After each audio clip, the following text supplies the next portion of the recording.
Okay.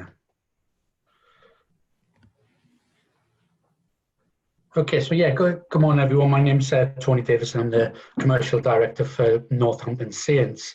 And I actually came to Northampton Saints and sort of joined rugby a month before lockdown.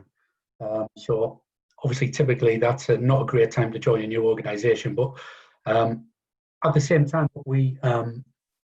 what it did do was give us a bit of an opportunity to look at Northampton as an area and try to see which areas we might be able to get involved with. And one thing that is clear is that there is a burgeoning esports body of people that want esports to be a thing in the county.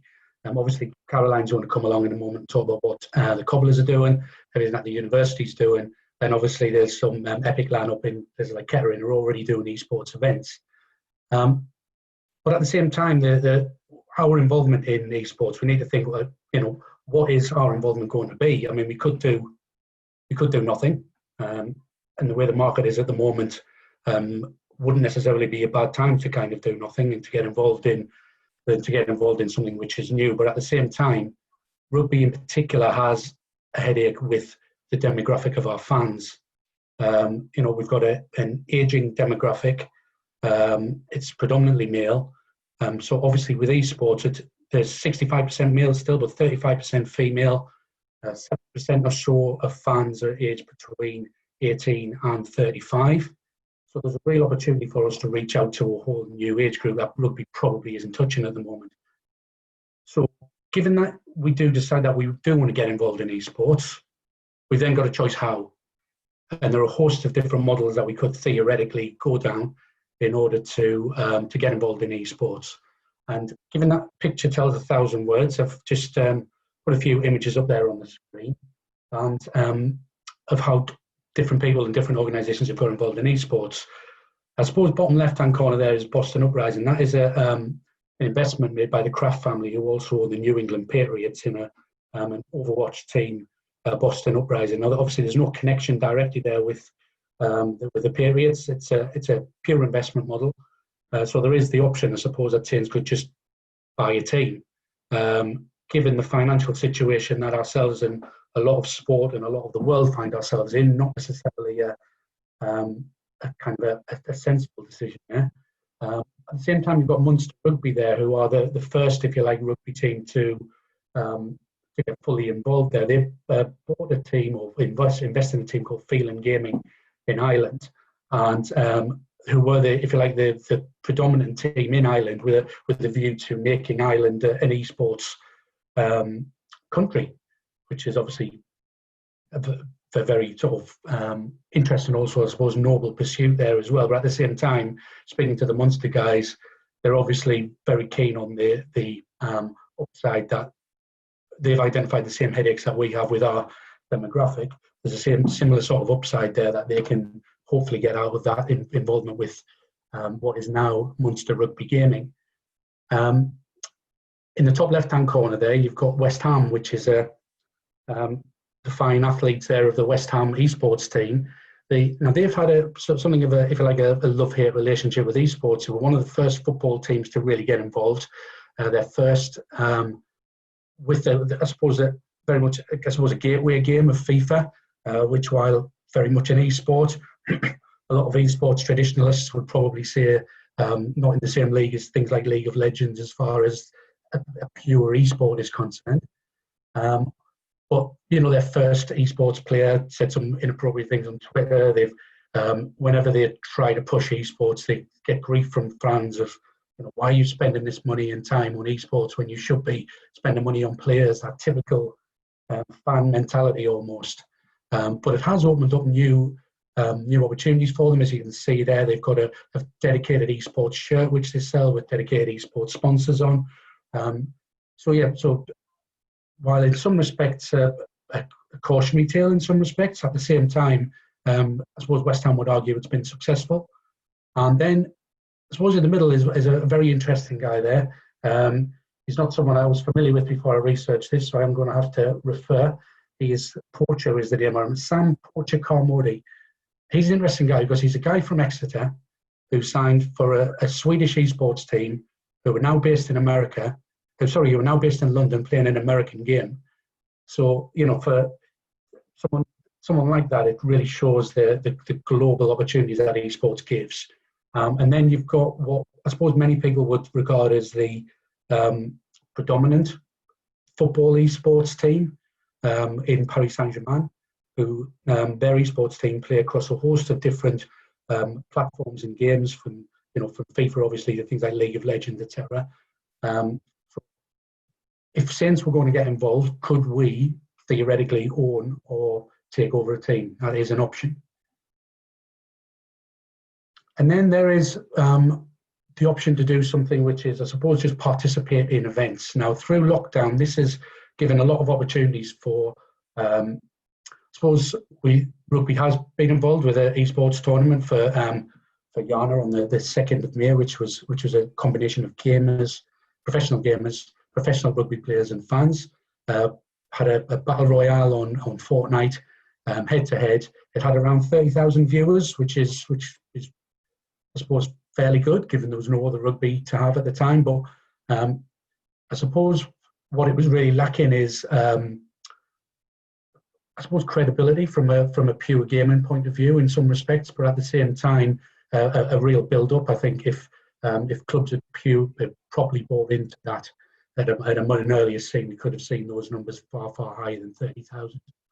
And then you've also seen similar in Formula One and, of course, in football, where I suppose what the players being involved in the FIFA tournaments really gave was an opportunity to really launch the E-Premier League, with a lot of viewers, a lot of people being involved in esports. It really worked. I suppose this really worked for both parties, for both the games, for esports and the teams themselves during lockdown.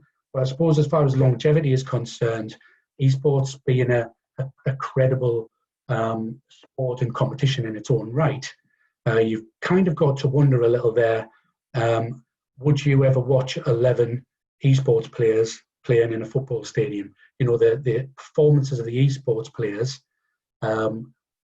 credible esports viewers probably wouldn't want to watch players playing players all the time. It's sort of an interesting novelty, for want of a better word, an interesting way to get crossover throughout.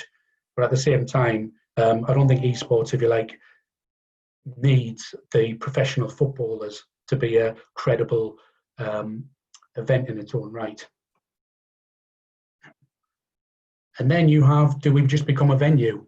Top left there is Newcastle United, which held a Fortnite competition, which was held at a number of different stadiums, which led towards the esports World Cup. The Fortnite World Cup. So we could hire out a conference venue. You've got the Arlington venue, which is the one at the bottom right there, which is a purpose-built or a purpose-amended stadium that has been built for esports. We could build it like Bendix, to follow Chris's, who built an arena there in South Bend. The top right one there is a concept venue, which is by the company Populous, who are designing these venues, which is obviously very attractive. It's it's an opportunity to bring in revenue straight away. But by the same token, you have to get it right. In the bottom left-hand corner is a cautionary tale, which is the Norwich Showground, who had an event which was poorly organised, had issues regarding queuing, the game's not working properly, if you like, and led to a situation where Epic Games almost sued the venue. Now, for a company that has recently gone head-to-head with Apple in a legal dispute, I don't suppose any of us would ever want to be in a situation where we do something that could lead to their wrath coming down on us. So we've got to get it right. We've got to speak to esports professionals about how we deliver this. But at the same time, it is an opportunity for any venue to get involved.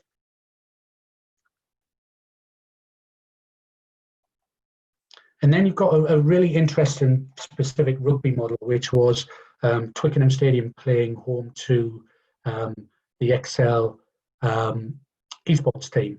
Now, this includes things like practice areas. It includes warm-up rooms, media suites, what it's also led to is Twickenham hosting a massive esports conference every year for the last 2 years.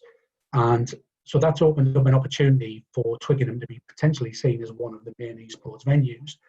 So it does give you the if you like, the a further model where they can be involved with esports, involved with a team, but not involved with, if you like, the full day-to-day running of a team.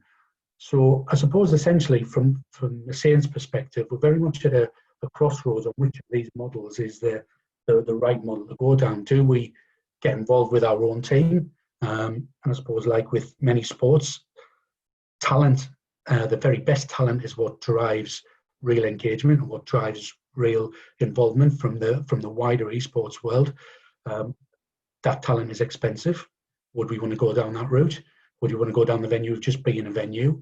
Or would we want to go down the route of participating in one-off events? All of which could be a model, but at the same time, I think what is clear is that we can't do it alone. Collaboration is key.